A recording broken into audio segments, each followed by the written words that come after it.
إن الحمد لله نحمده ونستعينه من يهده الله فلا مضل له ومن يضلله فلا هادي له أشهد أن لا إله إلا الله وحده لا شريك له وأشهد أن محمدا عبده ورسوله أما بعد فأعوذ بالله من الشيطان الرجيم عاملة ناصبة تصلى نارا حامية وقال تعالى أعوذ بالله من الشيطان الرجيم الذي خلق الموت والحياة ليبلوكم أيكم أحسن عملا وهو العزيز الغفور عن أبي هريرة رضي الله تعالى عنه قال رسول الله صلى الله عليه وسلم كل أمتي يدخلون الجنة إلا من أبى قيل من أبى قال من أطاعني دخل الجنة ومن عصاني فقد أبى رواه البخاري. وعن عائشة رضي الله تعالى عنها قالت قال رسول الله صلى الله عليه وسلم من عمل عملا ليس عليه أمرنا فهو رد رواه মুসলিম। প্রশংসা আল্লাহ তাআলার, শান্তি বর্ষিত হোক মুহাম্মদ রাসূলুল্লাহ সাল্লাল্লাহু আলাইহি ওয়াসাল্লামের উপর। সম্মানিত মসজিদের মুসল্লিয়ান ইকরাম, আজকে সংক্ষিপ্ত জুমার খুতবার বিষয় সুন্নাতের মূল্যায়ন, সুন্নাতের মর্যাদা, এই শিরোনামে সংক্ষিপ্তভাবে আজকে কিছু বলার চেষ্টা করব ইনশাআল্লাহ। ওমা তৌফিকি ইল্লা বিল্লাহ আলাইহি তাওয়াক্কালতু আলাইহি উনীব। আলোচনার শুরুতেই প্রাসঙ্গিক দুটি কথা। আজান হয়ে গেল, অনেকেই সুন্নাতে দাঁড়িয়ে গেলেন, আজানের দোয়া অনেকেই পড়লেন না, এটা সুন্নাহ বিরোধী কাজ। আজান হয়ে গেলে সহিহ মুসলিমের 383, 84, 85, 86 সিরিয়ালে 5টা হাদিস দেওয়া আছে।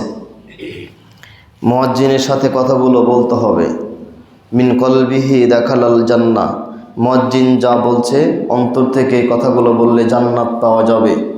রাসূল কারীম সাল্লাল্লাহু আলাইহি ওয়াসাল্লাম তার পরের হাদিসেই বলছেন আজান হয়ে গেলে বলতে হবে আল্লাহুম্মা রাব্বা হাযিহি দাওয়াতি তাম্মা ইলাল ওয়াত্তা। এই পর্যন্ত যদি কেউ পড়ে হাল্লাত লাহু শাফাতা ইয়াউমাল কিয়ামা, তাহলে এর জন্য সুপারিশ করা আমার জন্য ওয়াজিব হয়ে যায়। তার পরের হাদিস রাসূল কারীম সাল্লাল্লাহু আলাইহি ওয়াসাল্লাম বলছেন আজানের পরে যদি কেউ বলে আশহাদু আল্লা ইলাহা ইল্লাল্লাহ ওয়া আশহাদু আন্না মুহাম্মাদান আবদুহু ওয়া রাসূলুহু রাদিতু বিল্লাহি রাব্বা ওয়া বিল ইসলামি দীনা ওয়া বি মুহাম্মাদিন সাল্লাল্লাহু আলাইহি ওয়াসাল্লাম নবিয়্যা গুফিরা লাহু মা তাকাদ্দামা মিন জামবিহি। আজানের পরে যদি কেউ এই দোয়াটা পাঠ করে আল্লাহ তার জীবনের সব পাপ ক্ষমা করে দেবেন। 1 মিনিট 2 মিনিট সময় লাগবে। যে পেশার মানুষ, যে কাজ করি না কেন, একটু 1 মিনিট সময় যদি আমরা বের করি তাহলে অনেক ক্ষতি হবে না। আল্লাহ বরকত দিবেন, বরকত আসমানে চাবেন। যে পেশার মানুষ, যে পেশায় কাজ করি না কেন, আজান হচ্ছে, আমার কলমও চলছে, আমার মুখও চলছে। আমি একটা কাপড় ভাঁজ করছি, আজান হচ্ছে, মনে মনে দোয়া করছি। আজান শেষ, 1 মিনিটে দোয়া শেষ করে আমি আমার আবার কাজ শুরু করব। একটু চেষ্টা করলেই সম্ভব, একটু চেষ্টা করলেই সম্ভব। মনে রাখবেন, কিয়ামতের মাঠে একটা নেকির জন্য মানুষ হাহাকার করতে থাকবে। আল্লাহ বলছেন বাপ তার ছেলে থেকে পালাবে, মা তার ছেলে থেকে পালাবে, ভাই তার বোন থেকে পালাবে, স্বামী স্ত্রী থেকে পালাবে, স্ত্রী স্বামী থেকে পালাবে। সবাই পালাবে, দেখেই পালাবে। যদি কিছু চায় আমার কাছে, যদি আমার কাছে নেকি চেয়ে বসে। ওই পরিবেশটাকে চিন্তা করুন, ওই পরিবেশটাকে চিন্তা করে এই দুনিয়ার ব্যস্ততাকে কমিয়ে দিন। রাসূল কারীম সাল্লাল্লাহু আলাইহি ওয়াসাল্লাম বলছেন 5টা জিনিস আসার পূর্বেই তোমরা 5টা জিনিসকে মূল্যায়ন করো। ওমর বিন খাত্তাব ওই যে আল্লাহ হাদিসটা বর্ণনা করছেন, আখাযা রাসূলুল্লাহ সাল্লাল্লাহু আলাইহি ওয়াসাল্লাম বিমানকিবিয়া, আল্লাহ নবী আমার কাঁধ ধরলেন। কাঁধ, এটাকে বলা হয় কাঁধ। আমার কাঁধ ধরলেন এবং বললেন, কুন ফিদ দুনিয়া কান্নাকা গারিব আও আবিরুস সাবিল, তুমি পৃথিবীতে এমনভাবে বসবাস করো যাতে করে তুমি মুসাফির, অপরিচিত কোনো মানুষ। ইজা আসবাহতা ফালা তামতাদিরিল মাসা, তোমার জীবনে যদি সকাল হয় সন্ধ্যা হবে তুমি এ আশা করো না। ইজা আমসাইতা ফালা তাস্তানজিরুল মাসা সুবহা, যদি সন্ধ্যা হয়েই যায় তোমার জীবনে সকাল আসবে তুমি এ আশা করো না। সকাল যদি হয়ে যায় সন্ধ্যা জীবনে আসবে এ আশা করা যাবে না। সন্ধ্যা আসলেই সকাল আমি পাবো এ আশা করা যাবে না। আমি আপনি যখন ঘুমাতে যাই একটা দোয়া পড়ি, আল্লাহুম্মা বিসমিকা আমতু, আল্লাহ তোমার নামেই মারা গেলাম, আবার তুমি আমাকে জীবিত করবা। যদি ঘুম ভেঙে যায় তাহলে সকাল, আর যদি ঘুম না ভাঙে পরকাল। আমি আপনি নিশ্চিত না যে ঘুমাতে গেলাম আবার ফজরের সালাত পড়তে পারবো কিনা। রাসূল কারীম সাল্লাল্লাহু আলাইহি ওয়াসাল্লাম গনিমত হিসাবে 5টা কথা বললেন। বৃদ্ধ হওয়ার পূর্বেই যৌবনকালকে মূল্যায়ন করো, ব্যস্ত হওয়ার পূর্বেই অবসরকে মূল্যায়ন করো, ফকির হওয়ার পূর্বেই ধনীকে মূল্যায়ন করো, টাকাকে কাজে লাগাও, অসুস্থ হওয়ার পূর্বেই সুস্থ শরীরকে কাজে লাগাও, মৃত্যু আসার পূর্বেই জীবনকে কাজে লাগাও। এটা গনিমতের হাদিস। চলুন মূল আলোচনায় ফিরে যাই। সুন্নাতের মূল্যায়ন। আল্লাহ তাআলা বলছেন সূরা মুলক 2 নম্বর আয়াত, খুললেই পাবেন 29 পারার প্রথম সূরা, আল্লাযী খালাকাল মাউতা ওয়াল হায়াতা লিয়াবলুয়াকুম আইয়ুকুম আহসানু আমালা। আল্লাযী খালাকাল মাউত, আমি মৃত্যু সৃষ্টি করলাম। আল্লাহ আগে মৃত্যু সৃষ্টি করছেন, অল হায়াত, এরপরে জীবন সৃষ্টি করলেন। আমি পৃথিবীতে আসার পরে কবে মারা যাব এটা আল্লাহ আগে লিখছেন, অল হায়াত, এরপর আমি কতদিন বাঁচবো এটা লিখছেন। লিয়াবলুয়াকুম আইয়ুকুম আহসানু আমালা, মাঝখানে কিছু সময় দিলাম তোমাদেরকে পরীক্ষা করার জন্য, কে ভালো কাজ করে আর কে খারাপ কাজ করে। এই পৃথিবীতে আমাদেরকে আল্লাহ পাঠিয়ে দিলেন একটাই উদ্দেশ্যে, তার ইবাদত করতে হবে। কোন ভালো হবে না খারাপ হবে এই পরীক্ষা করার জন্য আল্লাহ পৃথিবীতে ছাড়লেন। লিয়াবলুয়াকুম আইয়ুকুম আহসানু আমালা, আমাদেরকে পরীক্ষা করার জন্য ছেড়ে দিলাম, কিছু সময় দিলাম, জন্ম এবং মৃত্যুর মাঝখানে কিছু সময় দিলাম, কে ভালো কাজ করে আর কে খারাপ কাজ করে। সূরা গাশিয়া 3 নম্বর আয়াত। আমিলাতুন নাসিবা তাসলা নারান হামিয়া, আমল করতে করতে মানুষ ক্লান্ত হয়ে যাবে, বয়স পেরিয়ে যাবে। তাসলা নারান হামিয়া, এরকম কিছু আমলকারী ব্যক্তিকে জ্বলন্ত আগুনে ছেড়ে দেওয়া হবে। আল্লাহ বলছেন, এটা সন্দেহ করার কিচ্ছু নেই। গতকালকে একটা হাদিস বলছিলাম, হুযায়ফা রাদিয়াল্লাহু তাআলা আনহুর, নাসাইর 913 নম্বর হাদিস, খুললেই পাবেন।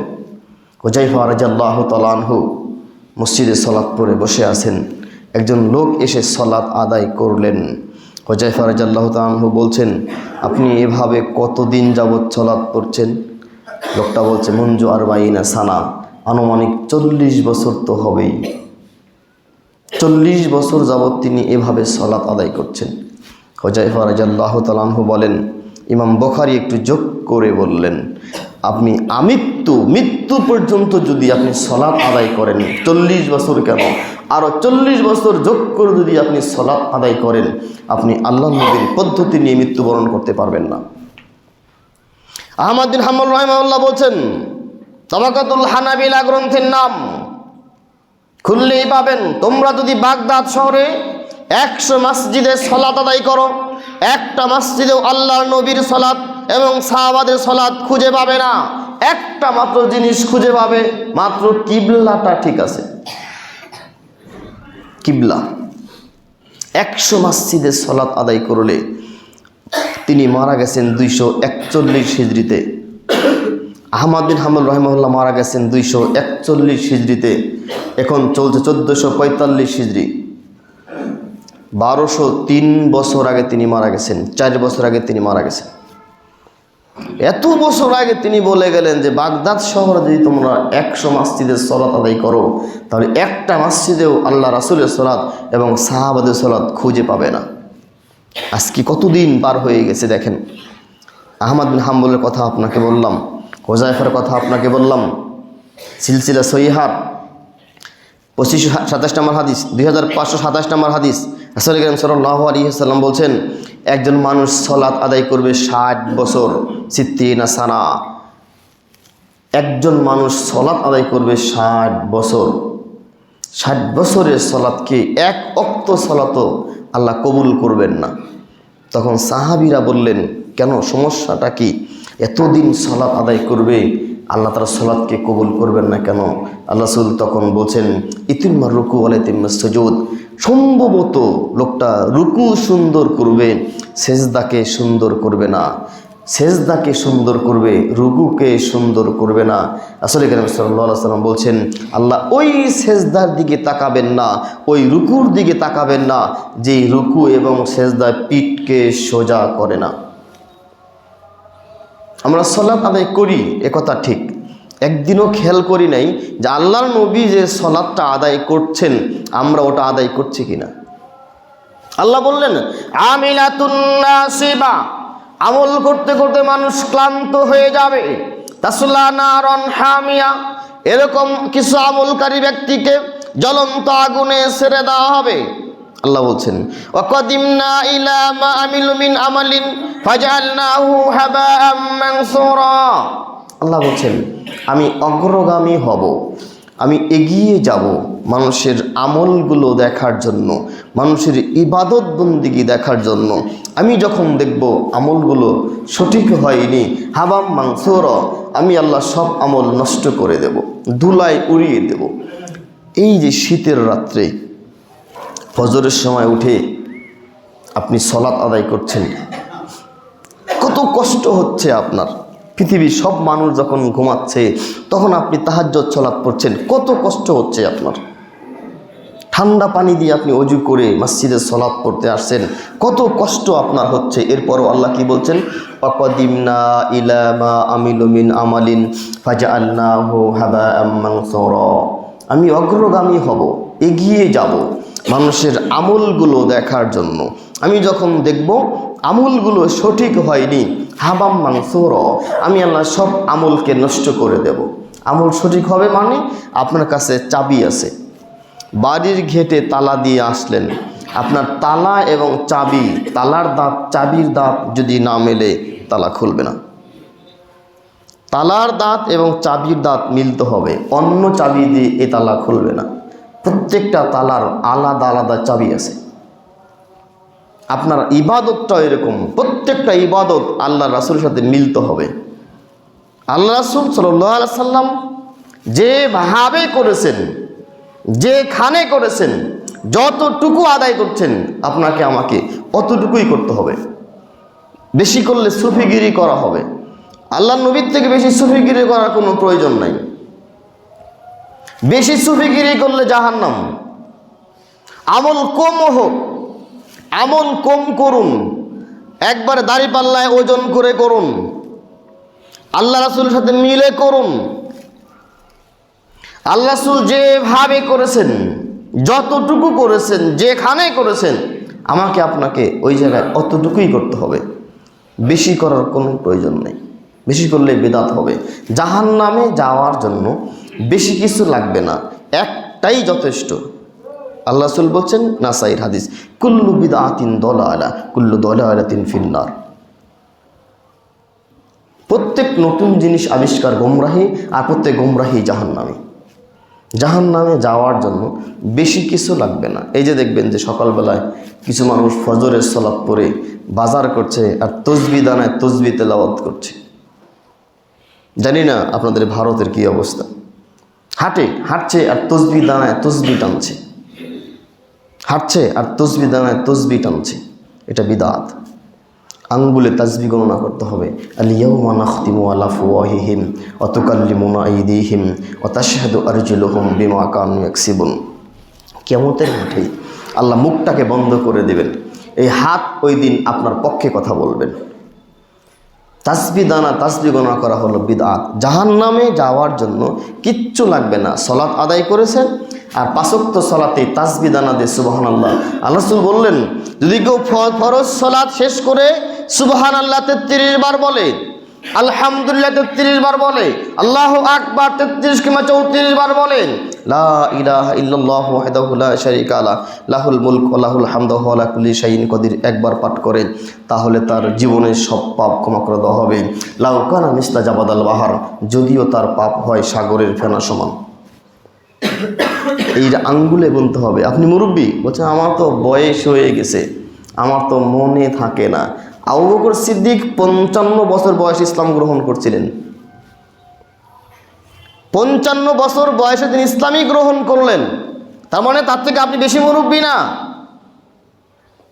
55 বছর বয়সে তিনি কোরআনের হেফজ করলেন, আরো কিছুদিন পরে। তার থেকে আপনি বেশি মুরব্বী না। এত মুরব্বীগিরি দেখানোর কোনো প্রয়োজন নাই। ইমানকে খাঁটি করুন, আল্লাহ নবীর সুন্নাহকে আঁকড়ে ধরুন।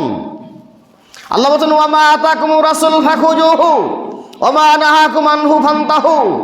আমার রাসূল তোমাদেরকে যা দেয় তা গ্রহণ করো, যা ছাড়তে বলে তা ছেড়ে দাও। একটা আয়াত শুনেন, সূরা আলে ইমরান। আল্লাহ বলেন, কুল ইন কুনতুম তুহিব্বুনাল্লাহ ফাত্তাবিউনি ইহবিবকুমুল্লাহ ওয়া ইয়াগফির লাকুম যুনুবাকুম আল্লাহু গফুরুর রহিম। আমাদের নবীকে আল্লাহ বলছেন, আপনি মানুষকে বলুন, যদি তারা আল্লাহকে পেতে চায়, আল্লাহকে ভালোবাসতে চায়, তারা যেন আপনাকে অনুসরণ করে, আপনাকে মেনে নেয়। ফাত্তাবিউনি, আল্লাহ নবী বললেন, আল্লাহ বললেন তুমি বলে দাও তোমরা আমার অনুসরণ করো, কি হবে? ইহবিবকুমুল্লাহ, আল্লাহ তোমাদেরকে ভালোবাসবেন। আল্লাহর নবীকে যদি কেউ ভালোবাসে, অনুসরণ করে, আল্লাহ বলছেন ইয়াগফির লাকুম যুনুবাকুম, আমি আল্লাহ তার জীবনের সব পাপ ক্ষমা করে দেব। পৃথিবীতে একজন মাত্র মানুষকে অনুসরণ করলে আল্লাহ পাপগুলো ক্ষমা করবেন। পৃথিবীতে একজন মাত্র মানুষকে অনুসরণ করলে আল্লাহ পাপগুলো ক্ষমা করবেন। আল্লাহ তার পাপগুলো ক্ষমা করবেন। আল্লাহ ক্ষমাশীল, অতীব দয়ালু, তার নাম মুহাম্মদ সাল্লাল্লাহু আলাইহি ওয়াসাল্লাম। আল্লাহর নবী পৃথিবীতে আসার পরে আর কারো কোনো কথা চলবে না। দারিমির 345 নম্বর হাদিস, খুললেই পাবেন। দারিমি 345 নম্বর হাদিস। ওমর রাদিয়াল্লাহু তাআলা আনহু মসজিদে নববীতে এসে তাওরাতের একটা কপি আল্লাহ রাসূলকে দেখালেন। দেখিয়ে বলছেন, এই যে তাওরাত, এই যে তাওরাত। তাওরাত নাজিল হয়েছে মূসা আলাইহিস সালামের উপরে। আমরা জানি আসমানি গ্রন্থ 4টে, তাওরাত, জাবুর, ইনজিল, কুরআন মাজিদ। তাওরাত নাজিল হয়েছে মূসা আলাইহিস সালামের উপরে। মূসা কালিমুল্লাহ, ঈসা রুহুল্লাহ, ইব্রাহিম খলিলুল্লাহ। এক একজন ব্যক্তির এক একটা উপাধি। ইব্রাহিম খলিলুল্লাহ, ঈসা রুহুল্লাহ, মূসা কালিমুল্লাহ। মূসা কালিমুল্লাহ মানে আল্লাহ তাআলার সাথে এমনিই কথা বলছে। আমাদের নবীর কাছে জিবরাইল ওহী নিয়ে আসতেন। ওহী নাজিলের পদ্ধতি 7টা, আমার ওটা কথা না। আল্লাহ বলছেন, কাল্লামাল্লাহু মূসা তাকলিমা। মূসা আলাইহিস সালামের সাথে আল্লাহ এমনিই কথা বলছেন। এই মূসা, সূরা তাহা, হাতে কি? লাঠি। আমি এটা ভর দিয়ে হাঁটি, ছাগলকে পাতা পেরে খাওয়াই। এই মূসা, হাতে কি? লাঠি। এটা ভর দিয়ে হাঁটি, ছাগলকে পাতা পেরে খাওয়াই। এই মূসা, জুতা খোলো, এটা পবিত্র পর্বত। এই জুতা খোলো। এই মূসা, জুতা খোলো, এটা পবিত্র পর্বত। এমনি কথা বলছেন। মূসা আলাইহিস সালামের সাথে আল্লাহ এমনিই কথা বলছেন। রাস্তায় বের হয়েছে, ইজাহাব ইলা ফিরআউন ইন্নাহু তাগা। আল্লাহ বলছেন, তুমি যাও ফিরআউনের কাছে, তোমাকে তিরস্কার করছে। রাতের বেলায় দাওয়াত দিতে গেছে, বের হয়েছে আর অন্ধকার, চোখে দেখে না। আল্লাহ বলছেন, এতই যখন অন্ধকার, তোমার ডান হাতটা তোমার বগলের নিচে নাও। এই মূসা, ডান হাতটা বগলের নিচে নাও। বগলের নিচে নিলেন, বের করলেন, টর্চ লাইট হয়ে গেছে। এমনি কথা বলছেন, টর্চ লাইট। তখন তো টর্চ লাইট ছিল না। এখন আপনার হাতে মোবাইল আছে, কারেন্ট আছে, টর্চ লাইট সুইচ চাপলে হয়ে যায়। মূসা আলাইহিস সালাম অন্ধকারে চলতে পারছিলেন না। আল্লাহ বলছেন, এই মূসা, ডান হাতটা বগলের নিচে নাও, বের করো। বের করছে, লাইট হয়ে গেছে, বাড়ি পর্যন্ত পৌঁছে গেছে, লাইট তো লাইটই থেকে গেছে। আবার বগলের নিচে নাও, নিচে নিয়ে বের করছে, আবার হাত হয়ে গেছে। আমি আপনাকে যেটা বলতে চাচ্ছি, এত জালিলুল কদর নবী, সম্মানিত রাসূল মুসা কালিমুল্লাহ, যার উপরে নাজিল হয়েছে তাওরাত, ওমর রাদিয়াল্লাহু আনহু বলছেন যে আমার জানার ইচ্ছা ছিল বনী ইসরাইল কিরকম কাজ করত, বনী ইসরাইল কিরকম ছিল। আল্লাহ রাসূল বললেন, সহিহ বুখারী 6414 নম্বর হাদিস, 16 নম্বর হাদিস, বাল্লিগু আন্নী ওয়ালাউ আয়া, তোমরা আমার পক্ষ থেকে একটা কথা জানলে মানুষকে বলে দাও। হাদিসু আন বানী ইসরাইল ওয়ালা হারাজ, বানী ইসরাইলের কাহিনী বলো, কোনো দোষ নেই। এই যে বানী ইসরাইলের কাহিনী বলতে বলছেন, তার পরের অংশ দিয়ে ঠেকে দিয়েছেন, মান কাযাবা আলাইয়া মুতাআম্মিদান ফালিয়াতাবা মাকাদাহু মিনান নার, কেউ যদি ইচ্ছে করে আমার নামে একটা মিথ্যে কথা বলে এর থাকার জায়গা জাহান্নাম। মাঝখানে কথাটা আমি বলতে আপনাকে এই পর্যন্ত আসলাম। হাদিসু আন বানী ইসরাইল ওয়ালা হারাজ, বানী ইসরাইলের কাহিনী বলো, কোনো দোষ নেই। বানী ইসরাইল কে ছিল? মুসা আলাইহিস সালামের উম্মত ছিল, আর অনেকেই ছিলেন। আমার কথা এটা না, দারিমির 345 নম্বর হাদিস, ওমর রাদিয়াল্লাহু আনহু তাওরাত পড়তে শুরু করলেন। ওমর রাদিয়াল্লাহু আনহু আল্লাহর নবীর শ্বশুর ছিলেন, আল্লাহর নবীর শ্বশুর। রাসূল করিম সাল্লাল্লাহু আলাইহি সাল্লাম বলছেন, আমি জান্নাত যখন ঘুরছিলাম, জান্নাতের মাঝামাঝি একটা ঘর দেখতে পেলাম, পুরো ঘর স্বর্ণ দ্বারা তৈরি। ঘরের বাহির থেকে ভিতরে দেখা যায়, ভিতর থেকে বাহিরে দেখা যায়, চাকচিক্যময় ঘর। আমার মনে হলো ঘরটা আল্লাহ আমার জন্য তৈরি করছে। ঘরের সামনে একটা মহিলাকে দেখতে পেলাম, পানি দিয়ে কি যেন নাড়াচাড়া করছেন। এই ঘরটা কার? মহিলা বলছেন, ঘরটা আরবদের একটা লোকের। আমার বিশ্বাস দৃঢ় হলো ঘরটা আমার জন্য তৈরি করা হয়েছে। আমি বললাম, ঘরটা কার? বলে, ঘরটা হলো ওমরের রাদিয়াল্লাহু তাআলা আনহু। ওমর তখন বেঁচে ছিলেন। ফজরের সালাত পড়লেন। ওমর, আমি যখন জান্নাত ঘুরছিলাম, জান্নাতের মাঝামাঝি একটা ঘর দেখতে পেলাম, পুরো ঘর স্বর্ণ দ্বারা তৈরি। আমার ইচ্ছে হলো আমি ঘরের ভিতরে ঢুকি, তোমার সম্মানকে চিন্তা করে আমি ঘরে প্রবেশ করি নাই। ওমর কান্না করতে লাগলেন, আপনিও আমার সম্মানকে চিন্তা করেন, আপনিও আমার সম্মানকে চিন্তা করেন, আপনি কেন ঘরে ঢুকলেন না, আপনি কেন ঘরে ঢুকলেন না? আল্লাহ রাসূল একটা বাক্য বললেন, আমি তোমার সম্মানকে চিন্তা করে এই ঘরে ঢুকি নাই। আব্দুল্লাহ বিন ওমর তিনি বলছেন, পৃথিবীতে সব মানুষের জ্ঞান এক জায়গায় জমা করা হলে আর ওমরের জ্ঞান এক জায়গায় জমা করা হলে নবীদের পরে ওমরের জ্ঞান বেশি হবে। এত জ্ঞানী মানুষ ওমর রাদিয়াল্লাহু তাআলা আনহু, এত জ্ঞানী মানুষ ওমর রাদিয়াল্লাহু তাআলা আনহু। এরপরেও আল্লাহ রাসূল বলছেন, আমি স্বপ্নে দেখছি আল্লাহর পক্ষ থেকে ইলম টপ টপ করে পড়ছে। আশারা ইলা ওমর, আল্লাহ রাসূল ওমরের দিকে আঙ্গুল দিয়ে দেখালেন। এই ওমর রাদিয়াল্লাহু তাআলা তাওরাত পড়তে শুরু করলেন। নাজিল হয়েছে মুসা আলাইহিস সালামের উপরে। আল্লাহ রাসূলের চেহারা লাল হয়ে গেল। আবু বকর সিদ্দিক বলছেন, ওমর দেখো না আল্লাহর নবীর চেহারা পরিবর্তন হয়ে গেছে, দেখো না চেহারা পরিবর্তন হয়ে গেছে, তোমার বাপ মা কোরবান হোক। ওমর তাওরাতটা বন্ধ করলেন, তাওরাতটা বন্ধ করলেন। বন্ধ করা বলতে, রাদিতু বিল্লাহি রাব্বা ওয়া বিল ইসলামি দীনা ওয়া বি মুহাম্মাদিন সাল্লাল্লাহু আলাইহি সাল্লাম নবিয়া, আমি আল্লাহকে রব পেয়ে সন্তুষ্ট, ইসলামকে দিন পেয়ে সন্তুষ্ট, আপনাকে নবী পেয়ে সন্তুষ্ট। আমার বাপ মা আপনার জন্য কোরবান হোক, আমার বাপ মা আপনার জন্য কোরবান হোক।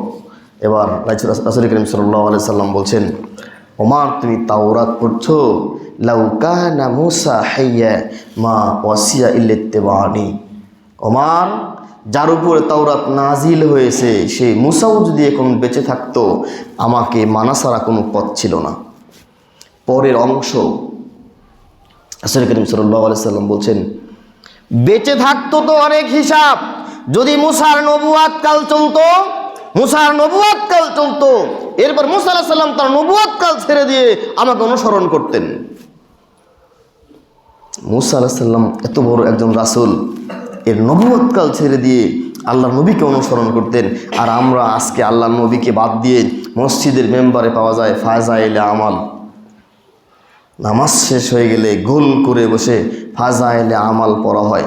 একটা হাদিস পড়া হয় না, কোরআনের একটা আয়াত পড়ানো হয় না, অমুক মুরব্বী এই বলে গেছে, বড় হুজুর এই বলে গেছেন, অমুক পীর সাহেব এই বলে গেছে, ওটা আমাদের মাযহাবে নাই, ওটা আমাদের দিনে নাই, ওটা বড় আকাবিররা বলে নাই, এটা করা যাবে না, ওটা ওরা করে, লামাযহাবিরা করে না। ইসলাম মানে আত্মসমর্পণ করা, ইসলাম মানে আত্মসমর্পণ করা। যেখানেই কোনো হাদিস পাওয়া যাবে, যেখানেই কোনো হাদিস পাওয়া যাবে ওখানে আত্মসমর্পণ করতে হবে। সহিহ মুসলিমের 889 নম্বর হাদিস, 889, সহিহ মুসলিমের 889, 2050 নম্বর হাদিসটা একই, মুসলিমের 2050 আর 889 নম্বর হাদিসটা একই। মারওয়ান যখন খলিফা, আবু সাঈদ খুদরি এবং মারওয়ান দুইজন হাত ধরে, একদম হাত ধরে ঈদুল আজহা অথবা ঈদুল ফিতরের দিন মাঠে গেলেন, ঈদের সলাত পড়তে গেলেন। ঈদের সলাত পড়তে গিয়ে দেখছেন সলত একজন মানুষের নাম, তিনি মাটি দিয়ে ইটের মেম্বার তৈরি করছে। মারওয়ান আবু সাঈদ খুদরি হাত ধরে বলছে, আবু সাঈদ খুদরি, আগে খুতবা হবে পরে সলাত হবে।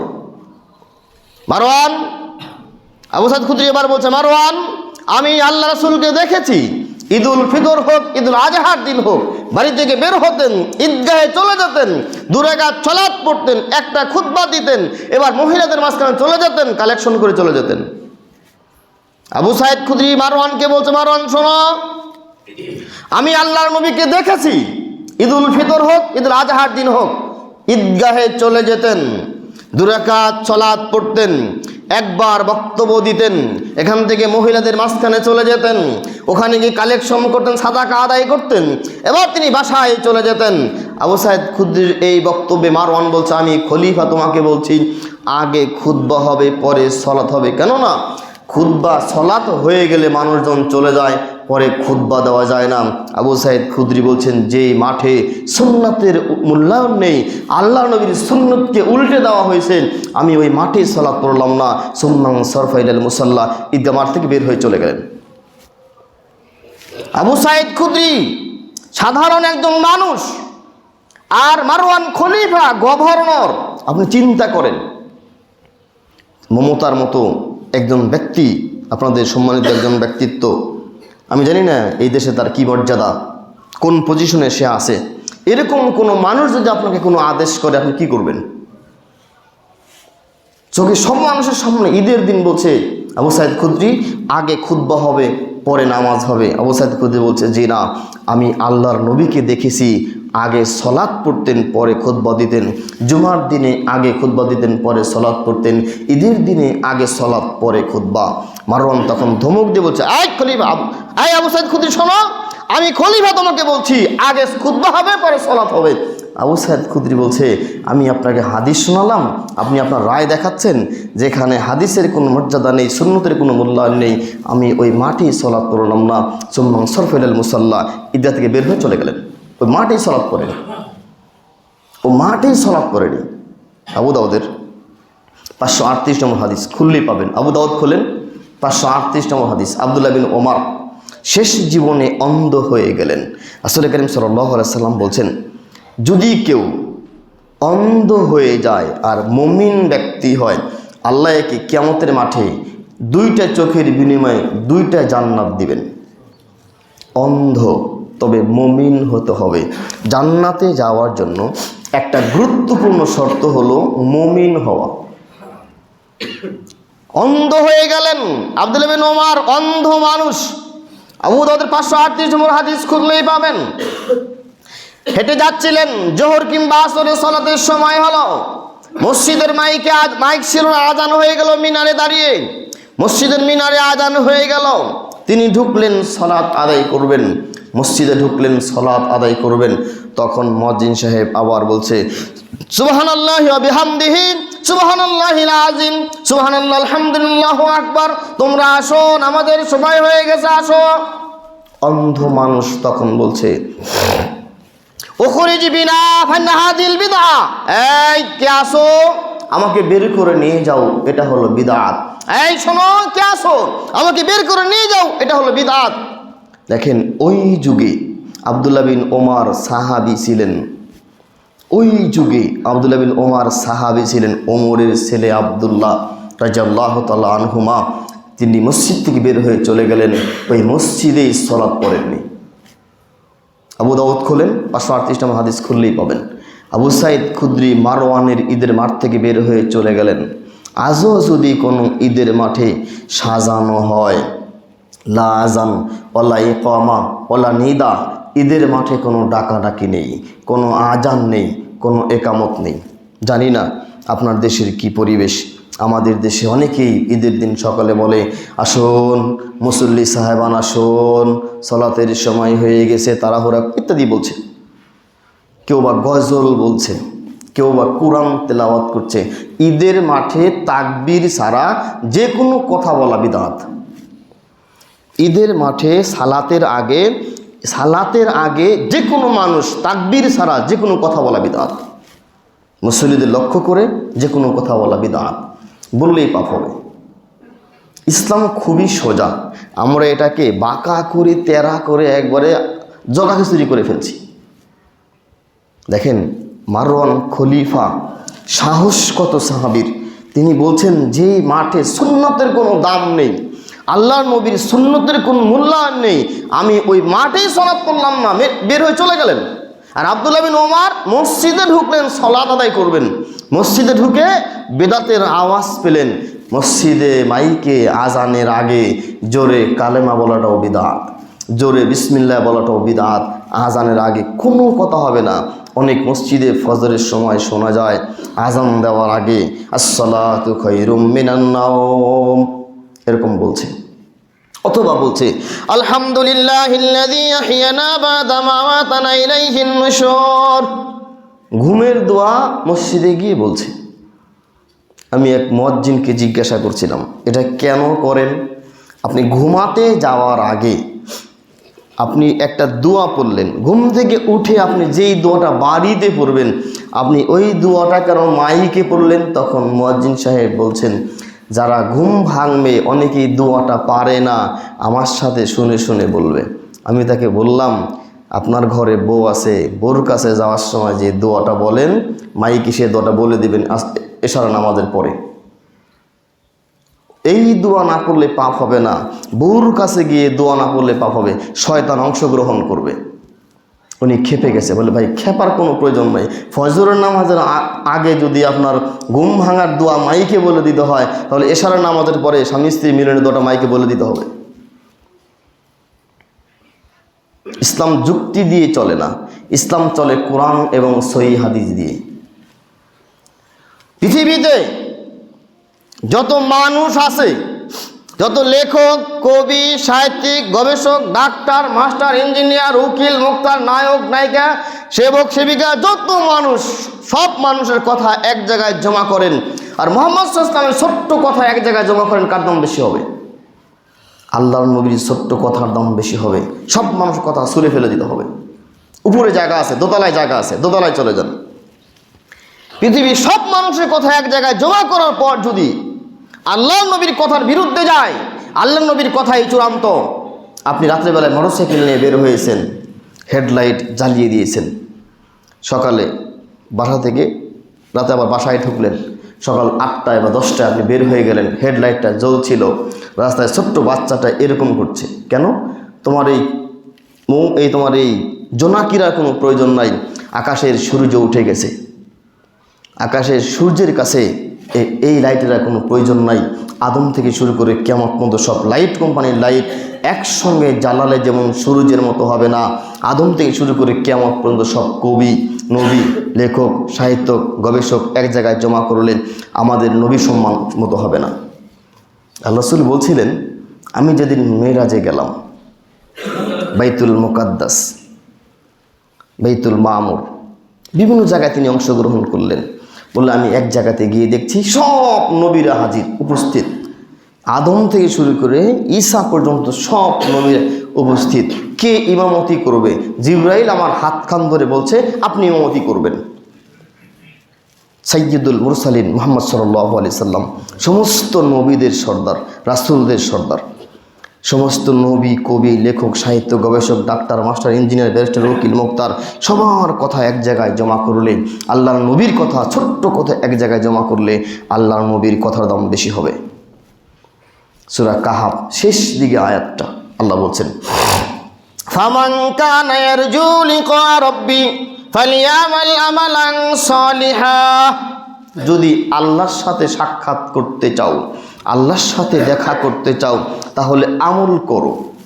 আমালান সালিহা, আমলটা যেন সৎ আমল হয়।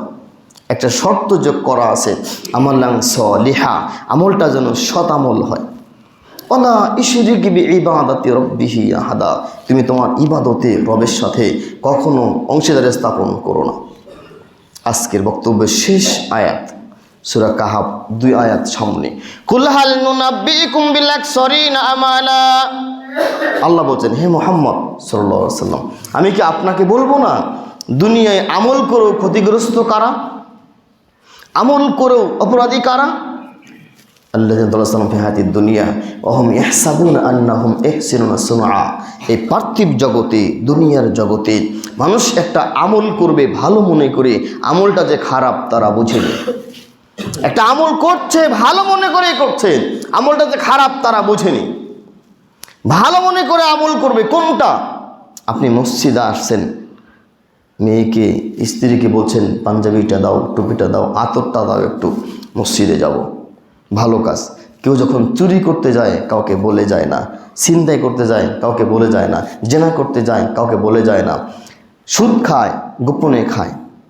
আপনি হজ করতে যাবেন, এখানে দাঁড়িয়ে বলছেন ভাই আমি হজ করতে যাব, আমার জন্য দোয়া করেন। তার মানে কি ভালো কাজ ভালো মনে করেই করছে, আর খারাপ কাজ খারাপ মনে করেই করছে।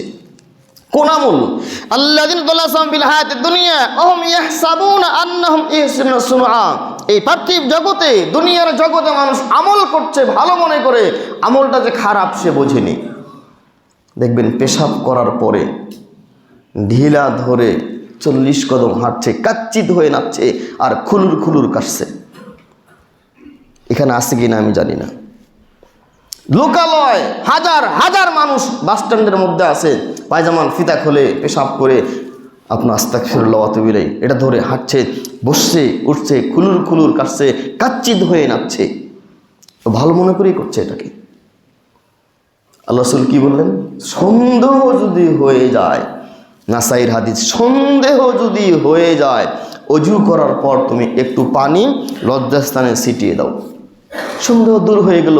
ও আল্লাহর নবী থেকে বেশি সুফিগিরি করা যাবে না, এত সুফিগিরি দেখানোর প্রয়োজন নাই। আল্লাহ বলছেন যে আল্লাহ নবীর পদ্ধতি যদি ঠিক না থাকে, ফালা নুকিমু লাহুম ইয়াউমাল কিয়ামাতি ওয়াজনা, আমি এদের আমলগুলো দাঁড়িপাল্লাই তুলব না। আল্লাহ নবীর পদ্ধতি ঠিক না থাকলে আল্লাহ বলছেন আমি আমলগুলো দাঁড়িপাল্লাই তুলব না। যালিকা জাযাউহুম জাহান্নাম, এদের পরিণাম হবে জাহান্নাম। তাহলে এত ইবাদত বন্দেগী করে ফলাফল কি হলো? জাহান্নাম। আল্লাহ বলছেন আতিউল্লাহ ওয়া আতিউর রাসূল, তোমরা আল্লাহর আনুগত্য করো, আল্লাহ রাসূলের আনুগত্য করো। ওয়ালা তুবতিলু আমালাকুম, সাবধান আমলগুলো বাতিল করো না। আতিউল্লাহ ওয়া আতিউর রাসূল ওয়ালা তুবতিলু আমালাকুম, তোমরা আল্লাহর আনুগত্য করো, আল্লাহ রাসূলের আনুগত্য করো, সাবধান আমলগুলো বাতিল করো না।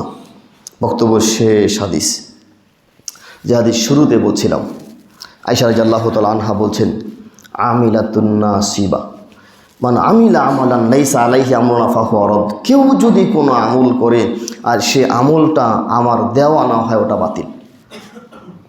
আল্লাহ রাসূল বলছেন মান আমিলা আমালান লাইসা আলাইহি আমরুনা ফাহুয়া রাদ্দুন, কেউ যদি কোনো আমল করে আর সে আমলটা আমার দেওয়া না হয় ওটা বাতিল।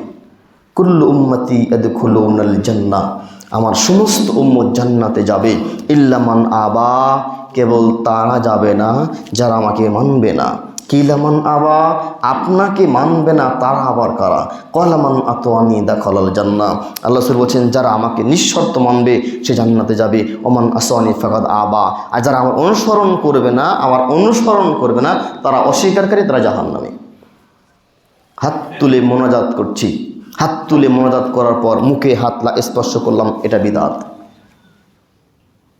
একাই আপনি হাত তুলে দোয়া করছেন, দোয়া করার পর হাত তুলে হাত মুখে মাসে করলেন, এটা বিদআত। দোয়া করার পর হাত ছেড়ে দিতে হবে। আসসালামু আলাইকুম রহমতুল্লাহ, আসসালামু আলাইকুম রহমতুল্লাহ। বাম হাতটা মাথায়, ডান হাতটা মাথায় দিয়ে বাম হাতে কী যেন বলছে, ইয়া মুজিরু, এটা বিদআত। আমার কাছে সময় নেই, সময় থাকলে আমি আর কিছু বলতাম, যদি তকদিরে থাকে আবার বলবো। রাতে কোথায় প্রোগ্রাম আছে বাকি অংশ সেখানে বলবো ইনশাল্লাহ। দোয়া চাই আপনাদের কাছে, আপনারা খাস করে একটু দোয়া করবেন আমার প্রতিষ্ঠানের জন্য, আমার ছেলে মেয়ের জন্য। আপনারা বিদেশি মানুষ, আমি আশা করি আপনাদের দোয়া কবুল হবে। আমার প্রতিষ্ঠান জামিয়া দারুত তাওহীদ সালাফিয়া। আগামী 24শে ডিসেম্বর আমাদের প্রতিষ্ঠানে সম্মেলন আছে, বিশাল সম্মেলন। সভাপতিত্ব করবেন ডক্টর মুজাফফর বিন মুহসিন। প্রধান আলোচক হিসেবে থাকবেন মুকাররম বিন মুহসিন মাদানী, আরও অনেকেই থাকবেন। এটা দোয়া চাই আপনাদের কাছে। আর যদি সুযোগ পান বাংলাদেশে বেড়াতে আসেন, আল্লাহ তুমি আমাদের ক্ষমা করো, আল্লাহুম্মা আমিন। যারা পুরুষ এদের ক্ষমা করো, যারা মহিলা এদের ক্ষমা করো, যারা ছোট